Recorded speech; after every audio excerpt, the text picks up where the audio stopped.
back to Two Sides of a Dime. This is a question I feel like a lot of people ask when they're going through the debt-free journey. Should I save or should I invest? And I feel like the reason why people ask if they should invest, especially when the interest from your investment would yield them more money than the interest from your debt. So they feel I can take whatever dividends I get from my investment and use that to pay off my debt. So we're here to give you our humble opinion. We're gonna start with should you save? There are justifiable reasons why you should save instead of paying off your debt, and there's sometimes when you shouldn't. So starting with should you save? When is it okay for you to save instead of paying off your debt? So the ideal situation is do not save because it's slowing your process of your debt repayment down.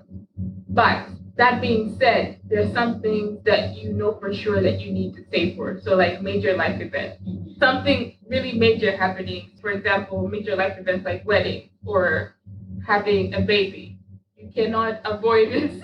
If you've already set that in motion, like if you've already set a baby in motion, there's nothing that you can't go back and undo what you just did. So those are the only things that are justifiable to start saving for and pushing your debt payment a little bit, like putting it on the back burner. Yeah. So you can pause it, like if you have a major life event like getting married, having a baby. If there is a major medical issue that comes up, say someone in your family needs surgery, because the whole idea of this is that we don't want you to go into debt during your debt-free journey.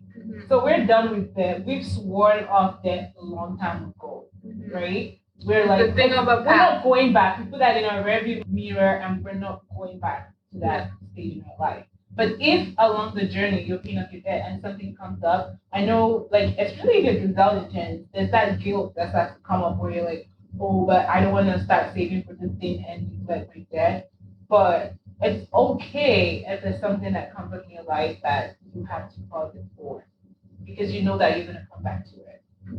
So if there's a major medical issue that comes up, you can pause it. If God forbid something happens, like your house gets caught in a fire, or there's an accident and your car gets totaled or something like that, you need to, I don't know, like these things that your emergency fund would not cover, because at this point we already know we only have $1,000. Ain't much a 1K can do. Yeah. So we know that you need to beef up that your savings to get through that situation. But if it's something like a birthday or these little things that you can add to your budget, you cannot just. They're not a priority enough to. Those things are not a priority. Like if you have a burst pipe in your house, your heating goes up. Those things you can. It might not slow your debt a lot, but you can pause your debt snowball for like a month and save up the money that you need to fix your heating. Because we don't want you to die out here in the cold, especially in the winter time. Like if it's your air conditioning time, like you can die in the heat. Cold. Yeah. You can open the windows. But he is very important. If your basement gets flooded during the springtime, like those kind of things, you know that you can't just leave them alone. You have to either save the money or figure out a way to fix those issues. It's okay for a little while. And you also have to put this in and you have to plan this as well. Just as you giving yourself the timeline of how long it's going to take you to pay your debt, you have to figure out, okay, we need, I'm hoping that you budgeted for all of these things when they come up, like, say, getting married or having a baby. There's a reason why God gave you 9 months to have that baby. So you can make other plans, okay? Listen, so you're getting the 9 months wisely. You're engaged, you know that you're getting married, you guys have enough time to plan. So you've already figured out that this is how much we're going to need for our wedding, this is how much we're going to need to welcome this baby. This is how much, this is how long it's going to take us to repair our basement or whatever. And then you figure out how much you need and how long it's going to take. It's like, okay, we're going to need 5 months to save for this. And we know that after 5 months, we resume our debt-free journey and then it goes that way. So everything needs to have a plan. You can't just say, "Oh, now I'm getting married, so no more debt snowball," and then you just neglect it and go live a happy. I'm not gonna say because it's not gonna be a happy married life. It's just gonna be a married life that you're gonna have. And you know that, like me, when I knew that I was planning to switch jobs, if you know that you're gonna be unemployed for a while, if you know that your company is gonna be layoffs coming soon, and you want to start saving for that, you can go ahead and do that. And this one, I would say, in terms of saving, if you have a company match or whatever. Some people have like a savings plan or a retirement company match that they do. I would say take it because for me, I feel like it's free money and it's pre-tax anyways. So it's money that would have gone to the government anyway. So why don't you just put it towards your retirement? For me, it just made sense because when I was my previous company, they had RSP, my very company. My take home before I was in the match before I was putting money towards my RSP and the take home after was pretty much the same. I think I was only short $50. And but I was paying more than $50. So because they're doing it pre-tax, so what they do is they take off from your growth and then whatever is left of your net income after they've taken the money out, that's when the government does the credit tax on you. And then your company matches it. So for me I feel like it's free money. So although our wise daddy says no, but I feel like in Canada it just makes a lot of sense to do it. So if I had I've my never been company in a match, situation like that, so I do not know. if I had my company match, I would have done it. But now because I did, that's why it was easy for me to pause saving for retirement. But if you have something, just do it up to the match. Don't do more than the match, and take that free money. I would not let go of free money. For me, my thoughts on that is I do not know if I will live that long. So What do you mean? like saving for retirement. You are kidding me. I cannot believe you just said that. I don't bank So on living. that is not in your plan, saving for retirement? I will save for Do you know retirement we when are I'm ready. African black women? We live till 100 years. Who said like I don't know anybody? My family, only my grandmother lives that long. None of their children are still alive. I don't know. You're gonna live very, very long. How do you know this? I know this because that is the plan that God has for you. Amen. That is the promise of God. But listen, this is what I'm trying to say. I'm saying that I don't know what tomorrow, and I can make plans for the future, but my debt is affecting my now. No, we're not talking about right now. We're talking about after the debt. Like you don't plan to pay for retirement? No, I plan on paying for retirement Oh, after I'm debt free. Oh, okay. No, I'm talking about like we're now talking about should you invest Oh, or save while you're paying your I debt. thought you were talking about long term. No, you don't think you're gonna live that long, so you're not gonna save for retirement. No, I'm like, what? No, I'm gonna start saving for. That's one of the like if we go back to my notes on. I was about after to I'm debt free. No, I was like, no, I'm talking about right now. Okay, My debt affects my right now. Oh, So yeah, that is my priority right now. Of course. But once I'm debt free, then I can start thinking about okay, retirement and saving for, marriage and children and all that stuff. Yeah. But for right now, this is my priority, and for as long as I can live and breathe, I don't want to have this debt looming over my head. And another thing that I want to point out is figure out the reason why you're getting, like, you feel like, I should say, for some people too, there are people that feel that $1,000 is not enough and they want to have pretty much a 3 to 6 months fully funded emergency before they start their day payment. Because a lot of people that I've seen, like, on the calls with, like, they have like 30K sitting and they have like 60K worth of debt and like why are you saving that money? Like, use it towards your debt. Like there's some people like that's that. exactly what I'm They talking feel like about. that's their security when they know that they have 30 grand in the bank. They'd rather save that money rather than put it towards your debt. I would say that like figure out the reason why you're being afraid. Like are you afraid because when something happens in the future you don't have to take care of it? Like take that fear away from you. I feel like that is the devil trying to sow that seed of fear in you. $1,000, like anything that comes up in life, it's okay. You can pause the debt snowball and start taking care of that thing. You would have enough room in your budget by that time when you pause your spend too much cash flow those events. So I feel like a comfortable number would be like if you feel that 1K is absolutely not enough, especially if you have like a big family, so you might think that I mean, like if you have a big family, like for us, $1,000 makes sense because we're single. But like if you yeah, have five so people in your house, you maybe might 5 grand might be yeah, a but better don't go chucking away overboard. 30 grand in the Yeah, bank when you yeah. have debt. I would say clear up your debt, and it's so amazing how fast you can save that 30 grand again when you have no payment in the world. Mhm. Whew. Yeah, You yeah. can save that 30 grand in a heartbeat when you have no one that you owe money to. It's so easy. So pay off your debt and then you Yeah. can start saving. Yeah, like if you're a couple, maybe 2 grand makes more sense because then it's $1,000 per person. But like having 20 grand, that's just ridiculous. Like if I had 20 grand, I'd be debt free. Honestly, it was like, oh, I have 30 grand, I have 40 grand in the bank, I have this in stocks, and you're like, okay, but you owe money though. But you're You're in debt. owing someone money.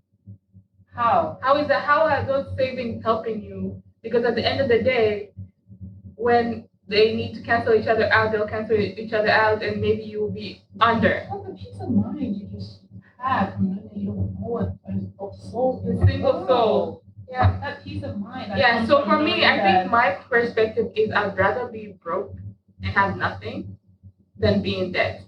I feel like that's where it's easy for me to not have a savings of more than $1,000 because I know that for me, I'd rather like, especially now since I've trained my body to eat less for almost nothing, and to live like no one else. Yeah. I think that's the whole key. Like live like no one else, so you can live like no one else later. Exactly. Because I've It's learned a to live short like period no of one time. else, I don't need that extra money because it's not helping me in any way. You know? That is so true. So, okay, what are some things that I feel can wait until you finish your debt payment? Saving for a house. I feel that can Yeah. wait. You can rent until you. Mm-hmm. I can count the And number of people that have told me, like, should I work? Like, oh, like, why don't you have a house? Like, making. I'm like,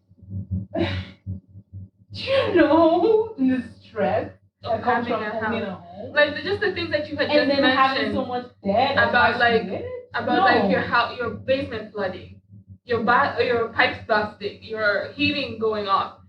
You are a single woman. How can you handle all of these things on top of paying your, single, you know? like all of these payments, you have to like you can't just ignore it. It's not like when you're renting away, you just call your landlord. Yeah, you just call your landlord and everything is You fixed. have to fix those things, so it's gonna affect your debt. So you don't want to be in debt and go get a mortgage. Please don't do it. I beg of you. Because I think the thing that people don't tell us when it comes to home owning, they just tell us about the down payment. They're like, oh, and then the thing they always tell you is like, oh, you're paying off while you're renting, you're paying off someone's mortgage. Yeah, you're paying the same amount that you could be paying for a mortgage, but they're not telling you about all of the fees that are involved to like getting realtors and lawyers and all of that stuff, closing costs and buying all new things for your house and you're going like into, maintaining. and obviously you're going into more debt at this point, right? Yeah. Because you're already in debt and you go get a mortgage, and then now you have to make all these little repairs as well. Because when you move into a house, you want the house to be nice enough for you. Yeah. So you're making all these small repairs and renovations, buying new appliances, and my goodness, you're getting into more and more debt. So I would say clear up what you have now before you go and get a mortgage. Yeah, and it might seem like, oh, buying a house is investing in your future and all that stuff. And that goes back to the same as like, oh, saving for retirement means like you're investing for your future. It's all good and all, but how is that helping you now? Mm-hmm. You know, like you're just digging yourself into a deeper hole if you buy a house now before you finish clearing off your debt. Unless if your mortgage is one of those that you can. I've heard that some people use their mortgage to cover all of their credit, and then they just have their mortgage payment after. Yeah, so it's some kind of they consolidation. take a loan on the equity in their house. So all of that is just garbage. Stuff like that. Now that you're saying this, and I remember when my other job.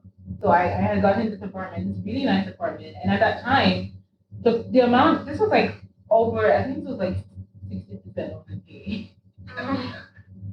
So I was living in a really nice apartment, but every time I had to pay rent, my heart would skip 10 beats. Like I was living way above my means. Like I'm not even ashamed to say it now because I realized how stupid I was then. Like I was so much in a hurry to live the lifestyle that I dreamed about that I didn't stop and realize that I was not there yet. I was not in that. Yeah, we tend to skip there ahead in that financial situation to do that yet. And that feeling, knowing that, like yeah, like people would come to my house like, oh your house is so lovely, and I was like, you don't know that sometimes I can barely sleep at night when it comes to paying my rent. My rent was so high, and I was like, nah. I moved out of that. I moved down into a basement, and I was not ashamed. Like that's the thing with me. Like I really don't care what people say. So you can say whatever you want, but my peace of mind was more important to me than living. Like I broke my lease in like 4 months. I was like, I called my landlord. I was like, yeah, something bad happened. I'm going back home. I'm moving back to Nigeria. God forgive me. Those were my sinful days. I was like, I'm moving back to Nigeria. She was like, oh. So what I did, I actually found someone to take over the lease. And she was okay. I was like, nah. Yeah, no, I understand exactly what you're saying because I too was in once I started getting paid, I was like, oh, 3-bedroom house. Well, listen, downtown. I had a downtown townhouse, 3 bedrooms. Listen, just for yeah, you and yourself, myself and I, myself and like when we talk about these things, people might think that maybe we're not talking about ourselves. These are things that we have done ourselves. I have lived. I remember one time we were talking about that in that episode. Do you really need all of those rooms? This is me. The idea was for me to move into this house, rent, ready to renovate it, and then I get roommates to stay with me. Yeah. Right? That was the plan. But finding roommates is not as easy as you think. It's not that easy. It was so hard. Like the first 2 months. Like, oh, I'm gonna buy this house and rent out the room. A lot of times it would take you like 6 to almost a year to find a roommate. But you're still paying a mortgage. Yeah, so I had to rent out the rooms for so much cheaper than what the rooms were worth just to get roommates. And someone can decide to leave in the middle of the month. Yeah. And you have to make the payment. Yeah. We had to share all of the bills and all of that stuff. It's not easy. Yeah. So after that year of that lease was over, I too moved into a basement apartment. I didn't even wait for my lease. I moved into a basement. I was like 1/4 of what I was paying for rent. Like I was like, nah, yeah, the rent reduced significantly. But now I live in the same, like a nice apartment, and I can afford it in my sleep. So it's like at the right time. At the right time. Wait for the right time. Everything falls into place. Don't try to rush it. Don't try to rush a blessing. God, there's a reason why God gives us different stages in life because He knows that at this time you have the capability to handle whatever you're gonna have at that stage. So if you know you cannot handle a house, don't go get a mortgage. Your financial situation cannot handle a house. But like the things like that kind of help you put things into perspective. I was renting that house. I wasn't paying mortgage or whatever. But I realized how crazy insane that situation was. Yeah. Imagine now if I had a mortgage to pay on top of, if I had all of those extra fees to pay on top of the amount that I was paying for rent. That would have just been a disaster. Yeah. So some of these things are teaching moments to help you stay in your lane. But we're telling you about these so you don't make the same mistakes we did. Yeah. Another thing that I think that can wait is fancy gadgets, appliances, like if your microwave is still working, use it. Your fridge is still working, use it. Like your car, whatever you have that is still working, unless it's like I always make this joke. I'm like, I'm gonna drive my car till the wheels fall off and like I'm stuck in the highway and CA comes and throws my car away and literally takes it into the junkyard. I'm like, yeah, we're scrapping this. So if you know that whatever you have, and this really like this 1 year journey has really helped me. There's so many times I've wanted to buy something and I ask myself, what you're using, is it working? And the answer is yes.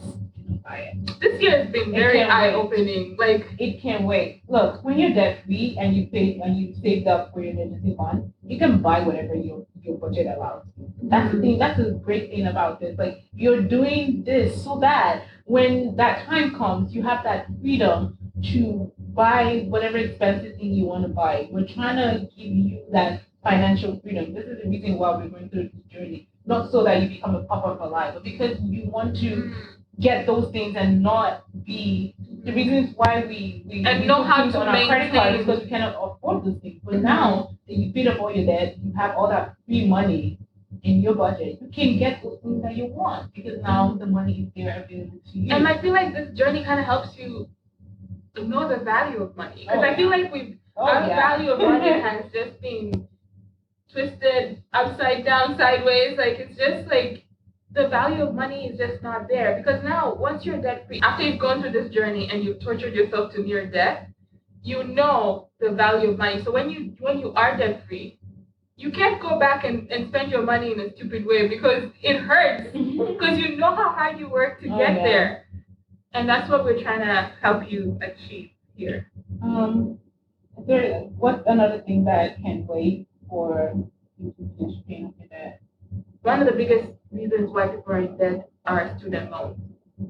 I know everybody wants to better themselves, they want to better their life, but if it's something that's going to make you get into debt and you don't have a way to pay for it, unless if you know that after this you have like that job that's going to like cover everything, I would say just wait. Like for me personally, I had a couple of exams that I needed to do, and they would set me back a couple of grand. I'm still paying, like until now, I'm still paying for a mistake that I did 2 years ago in terms of my professional exams.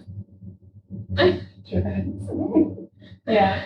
So if it's something that can wait, like for me, I had to postpone for a year to do those exams. It's better for me to postpone and know that I can pay for my exam in cash than pay for it in credit because I suffered like almost a 5 grand and I'm still like until yesterday I was given news that showed me that I'm still paying, like on top of the money that I thought I already wasted, there's more money that I wasted because I've paid for my exams on my credit card. So so those things can wait if unless it, I don't know what is the situation that would, I know like everybody comes out of high school and they want to go to this big fancy school to do this and that and this and that, and sometimes it's a good opportunity, like the way I came here from Tanzania to go to school. Some of those things are important at the time, but like you have to weigh out the cost and the benefits, right? Like if the costs outweigh the benefits, then don't do it. If you can go to college instead of going to a big university, do that, and then eventually you'll be able to go to the big university when the time allows. If you have to wait to do an exam until you save for it first and then do it. Yeah, going back to school, it's different when you're starting school. There's the different one when it comes like you want to further your education, like getting a master's degree or getting an MBA. I feel like those things can wait unless. So the reason why I would go back to school while paying off my debt, the only reason why I would do it is if, say for example, no, not even that. If, okay, for example, I have 5 years to pay off my debt, and my debt is 100 grand, maybe from my first student loan. Okay, from my first degree, I had $100,000 student loan, whatever, and I'm getting paid 50 grand, and then I need to get for my field, I need to, in order for me to get a higher paying job, I need maybe a master's or there's some certification that I need to go back to school for, and maybe it's gonna cost me 20 grand. And I know that when I come out with that certification or that degree, my pay is gonna increase by maybe 40 grand. I know that like you said, the cost and the benefit. If I know that okay, I need 1 year, I need $20,000 to go through 1 year of school, and by the way, you're cash flowing this. You're not going into debt for it. You're cash flowing your education. You go to school, get your master's degree. As soon as you come out, either your company is going to increase your pay, or you get a paying job where you know that your pay is going to increase by maybe 20 grand, 30 grand, or 40 grand. So you know that the money you spend, because a lot of people go to school for degrees that is not like they cannot use it in the marketplace, and it's not going to pay them anything. So if you know you're going to get a degree that you think if you get a master's degree you're going to get a better pay, you're not sure. You just think. Don't do it until you've devised you've made that plan and you know that okay, I've been trying to get a higher paying job, and every time I go for an interview, they ask me if I have a master's degree. So I know that this is one of the things that's gonna help boost up my getting to that place that I want to be. And once you come out of that, once you get that job in a year, you're already making an extra 20, 30, 40 grand. It's actually going to reduce your debt schedule because now you have that extra money to throw at your debt. So in that scenario, for me, I feel like it would make sense to go back to school if under the condition that you're cash flowing in. So if you know that you're just going to school, you think because everybody has a master's, so I'm going to go get a master's. Typical African family, don't do it. If you're going to come out and still get paid the same as someone that has a bachelor's degree or a high school degree, don't even think about it. So make sure that that education you're going for is not just going to end up costing you more in the long run, and you end up paying student loans for something that you're not able to get a job that matches the cost of that education. Okay. Another thing that I can say, I would say can wait is getting just in the line of getting a mortgage, getting an investment property, because a lot of people like investment property. They feel, I can buy investment property and rent it out and make money off of that. I think investment properties are great. They're one of the best forms of investment that you can get, but it should be done at the right time. Like you said, you need to have paid off your debt, you need to have had an emergency fund, and if you have your private home, I think you should have paid off your private mortgage, your own personal mortgage before getting the rental property. And you don't want to have mortgages all over the place. So just make sure that you are in a very good financial situation before getting an investment property. And the thing is, I feel like this one's like 5 years taking a vacation. If you feel, I don't know, like me, serious. But people save for vacations or they just put them on credit cards?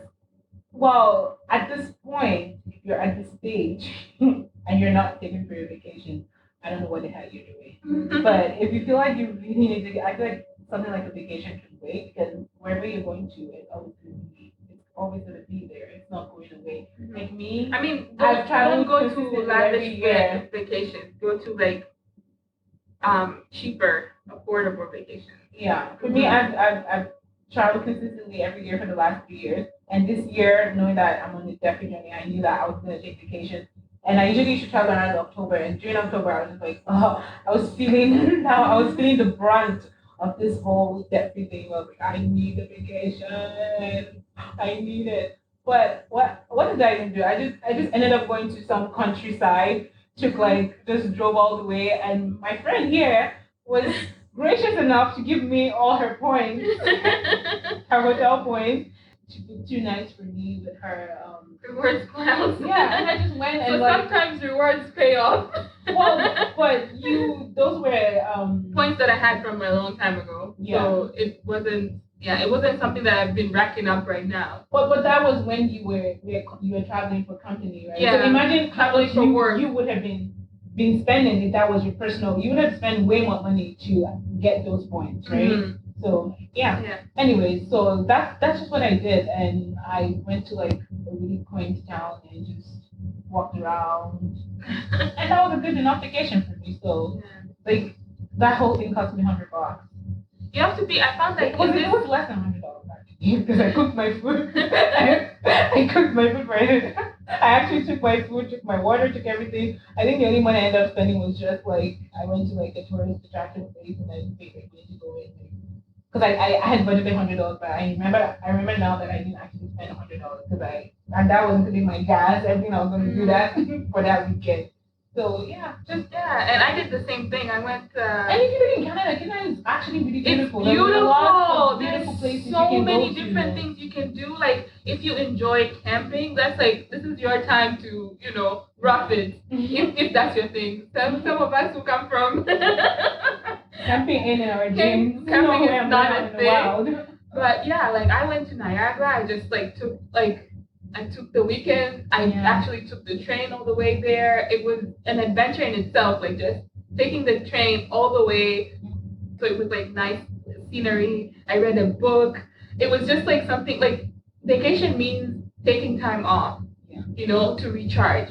to rejuvenate yourself. And there's so many different ways to do it without having to actually go to Europe or to all the big, yeah. Even those places can be a little bit cheap, but it Yeah. will set you at least a month behind your Yeah. on your debt payment. So just trust me, as soon as you're done, I know that once my emergency fund is like padded up, that vacation is happening. Once the emergency fund is like on steroids. I am definitely taking a vacation. So that's one of the things I'm looking forward to after my debt payment. I know that okay, this is something I can do. And I feel like going on vacation with like completely cash flow, not putting anything on your credit card, it makes that vacation so much more fun and sweeter and enjoyable. Knowing that I'm coming home and I'm not paying no stress. I'm not paying anybody. So it's totally worth it. So you can wait. The last thing that I would say is starting a small business. Like if you have plans to start a business, I would urge you to wait until all of your personal debt is paid off before like save for capital, or I feel like some people might want to borrow a capital, but you don't want to be racking up debt unnecessarily. Especially since business is very volatile and you don't know how it's going to go. You don't know if it's and a lot of people take them 2-3 years to break even. So you're going through undue stress. At least you know that even if your business is struggling, in your home front, everything is okay. Yeah, you can't fight two battles at once. You can only be at one war zone at a time. Okay, so over to investment. So I feel like I'm gonna get lynched with this one because a lot of people are pro investing, and investing is good. It's wonderful. But should you invest when you have debt? And a lot of people would say, like I said before, saying that, oh, if it's investment where the interest rate, the return of investment is higher, then why would you want to be paying off debt when you know that it's surely because with investment, they're time sensitive, where the longer you stay in an investment, the more money you grow. So a lot of people feel, oh, I have to start early, I have to start putting more money into it so that in the next 10 to 15 years, it would have grown into a significant amount of money. In my opinion, it doesn't make any sense because the thing that people don't realize with investment and with debt is both of them are very risky. Like something like investment, yes, you can make all that money, but it is not sure. And I think it's not a guarantee. Think it's the more return you get, the more riskier it is. Exactly. Because I still haven't found like when I was saying I haven't found an investment that you can easily invest in that's less risky, that has a return high enough that it's worth investing in over paying your debt. Yeah. If it's gonna be over 10% return, man, are you dealing with the mafia or something like that? Like that's a very high interest rate return. Obviously, for they're setting stocks that you can buy that make that much money for you, but at the end of the day, it's for a lot of people, they already have that very high tolerance to risk, and they feel like, okay, I can. Obviously, the higher the risk, the higher the reward, and everybody that invests knows this. So you're putting yourself at a very high risk for investment that you don't know if it's going to give you that return, and you always have your debt. The thing about debt is it's not going anywhere. Like your investment might not be guaranteed, but I assure you that your debt is guaranteed. There's nothing you want to do about that. At the end of the day, whether you die, whether there's a recession, recession or not, your debt stays where it is. So it's just it's so much for me. There's nothing I value more than my peace, and I have never been the type to go after money because I just feel that peace of mind is everything. And I am staring at that, knowing that I owe money. And everyone that invests knows that you're stalking the market like there's no tomorrow. Like every day before you wake up, you're looking at the stock market to see how your investments are doing. So you're faced with two very big risky items. Like there's your debt that is not letting you sleep, and there's your investment where you don't know how it's doing. You're like, oh, I'm scared, I'm gonna lose money out of this. Like always looking at it. So why are you doing that to your heart rate? Why are you doing that to your blood pressure? Like, why do you want to be in that situation where, and it's, God forbid, those investments don't do well. Now you owe money on top of something that is not giving you money. Also, that brings up a good point. Don't borrow money to invest. A lot of people do it too. A lot of people, no. It's the exact same thing. So look at this. If you have student loans, you have a credit card, and you decide I'm not going to pay it off, whatever money I have, I'm going to use that money and invest it instead. You're doing the exact same thing. You're borrowing money to invest because that money should have been allocated to paying off your debt, but you decided to ignore it. And doing that is the exact same thing. So you ask a lot of people now. So say there's a stuff that's doing really well in the market, everyone, and a lot of this is fear of missing out, right? A lot of people are like, oh, I gotta invest in this because everyone's doing it, so I gotta make money. E.g., cannabis in Canada, where everyone went off the roof. We're like, I gotta invest. And then someone asks you, and then someone walks up to you, like you just met this person from nowhere. You're like, oh, I got this great investment, but the only way you can invest this is if you borrow money on your student loan. And you look at the person like, are you crazy? A lot of people would not do that, but you were not paying off your student loan and investing that money instead. You were doing the exact same thing. So me asking you now, are you gonna borrow money on your student loan? You feel it in, like, there's a It difference. triggers something in your There's mind. something else that it triggers in your brain where you're like, I would never do that. Like, am I crazy? Why would I do that? But you're doing the exact same thing because now you think that, oh, I'm gonna make money. You're thinking about the future where, oh, this thing's gonna give me more money, but you're not thinking about what it's gonna do to you because things are gonna happen in life. I guarantee you that things are gonna happen in life. And now you're facing a situation where you have money tied up to something where it's not making you money, you're maybe even losing more money to it, and you have debt.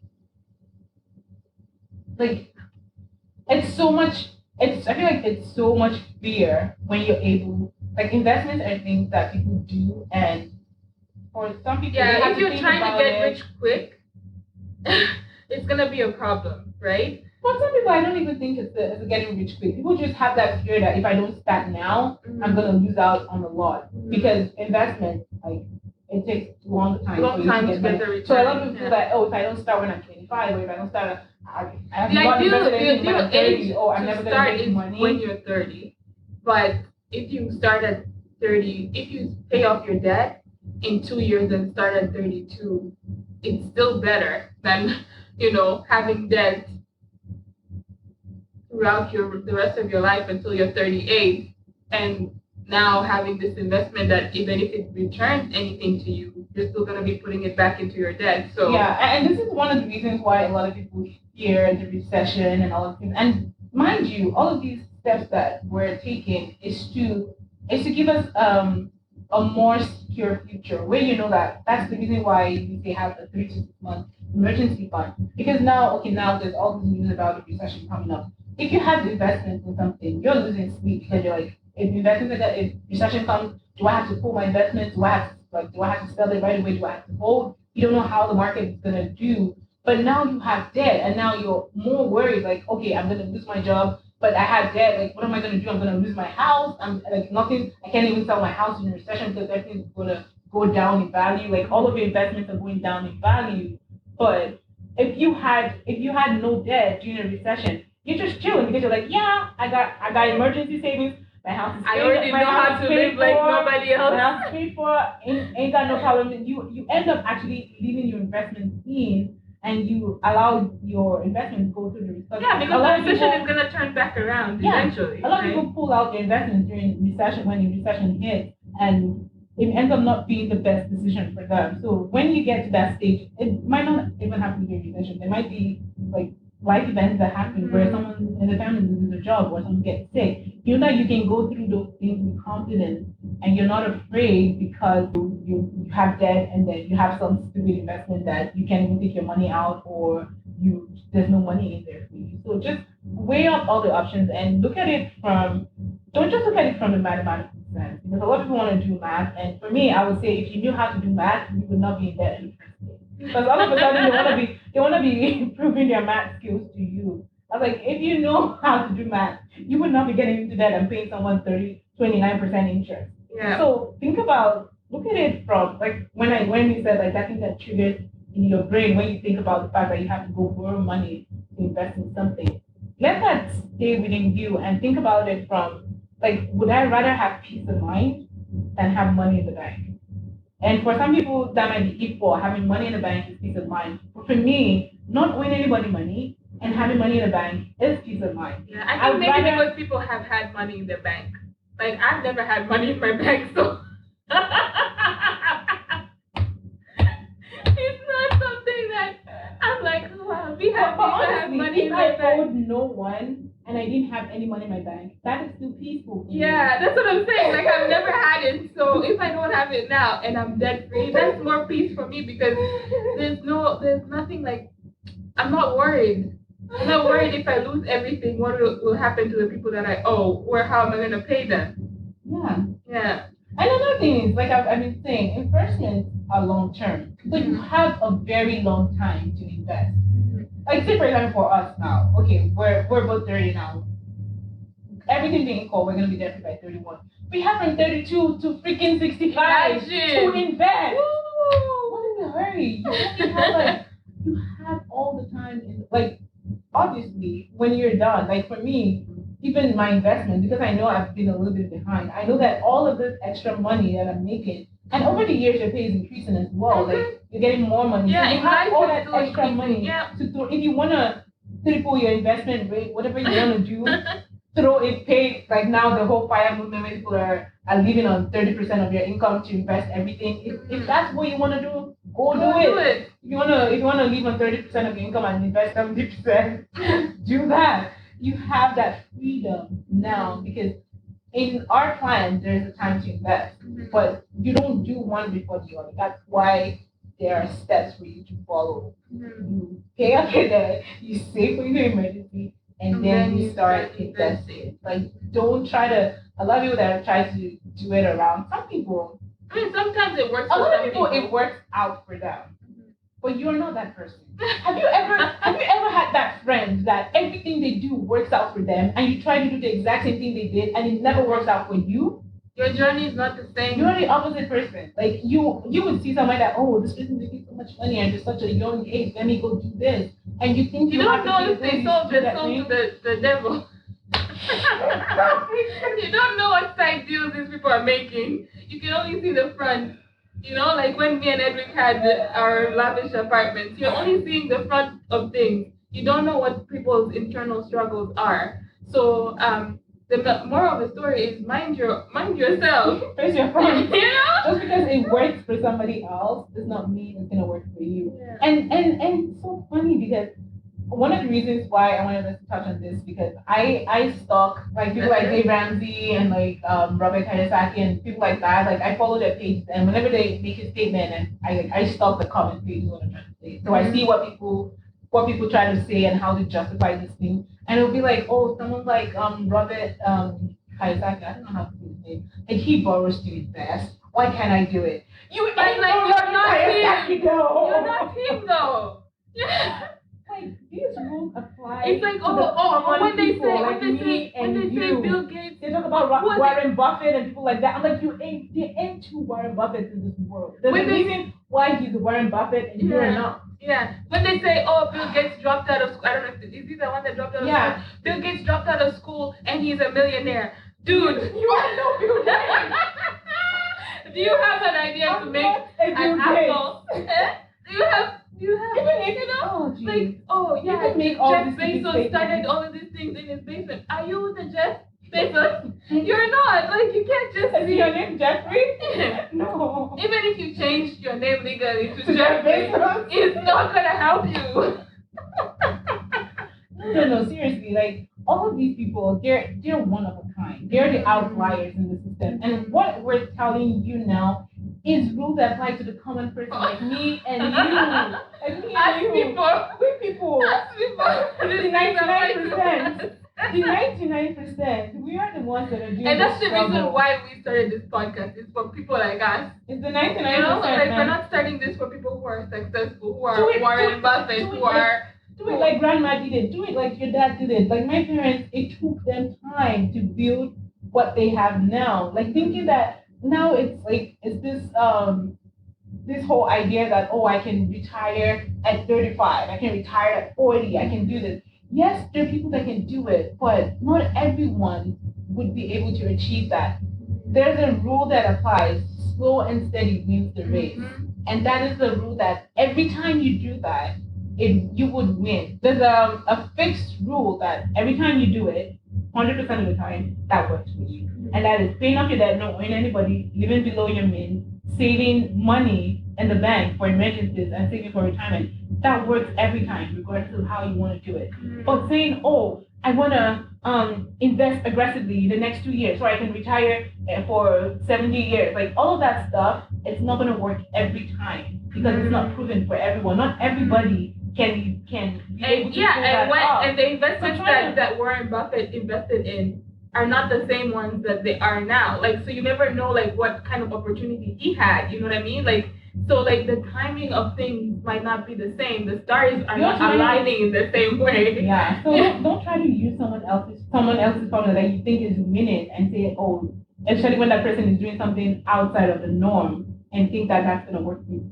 Because that's where a lot of people get into issues. Like people walk up to you, tell you, oh, I invested in this thing and I made 50 grand in 1 year, and you want to go do that thing and you lose 50 grand. But this is a year later. You know, when he invested, if that's a legit claim, when he invested it, the situation in the market was different. So if you investing a year later, the stock price is higher, definitely at this point. So you're putting more money in than is coming out. So like there's just so many different things if you want to go into like the nitty gritty of the whole situation. The circumstances are not the same, and unless your circumstances are positive, then you will win. Apart from that, try to be normal. You know, like there's no problem in being uniform. There's no problem in being you. Yeah. Don't try to be unique. Especially when it comes to money. You're gonna get to that point in no time. You're gonna get there in no time. Like I've already started picking out stuff that I would invest in. Like that's how far I'm planning because I know that it's something I'm gonna do eventually. So like think about, and if you have debt and you're putting all that extra money into investment, think about how much longer you're staying in debt. Think about how much longer you're staying in debt. Like factor in all the risks. Like anything can happen to your investment. You can lose maybe everything you have. You can lose money. You can make money. It's not guaranteed. Or you see that credit card, it's not going anywhere. Yeah. So think about how much longer you're going to be in debt if you're focusing on investment, and think about what's more important to you. Peace of mind, like I said, you cannot put a price on it. It's not something you can buy in the market. Investments are not going to give you peace of mind because trust me, even if you're making money, you're always consistently worried about how your investment is doing. So to me, I don't think that's peace of mind. But knowing that you owe nobody, like that actually helps you to kind of relax, you know? You kind of relax knowing that, okay, regardless of how my investments do, I know that I have something to fall back on. So when you're investing and you're owing money at the same time, you're stressed both ways. So you don't want to do that to yourself. So figure out what's more valuable to you. If you want to invest, and make 100 grand in 2 days, if you're that kind of person, then I don't know. I can help you. I really can. So do whatever you want to do.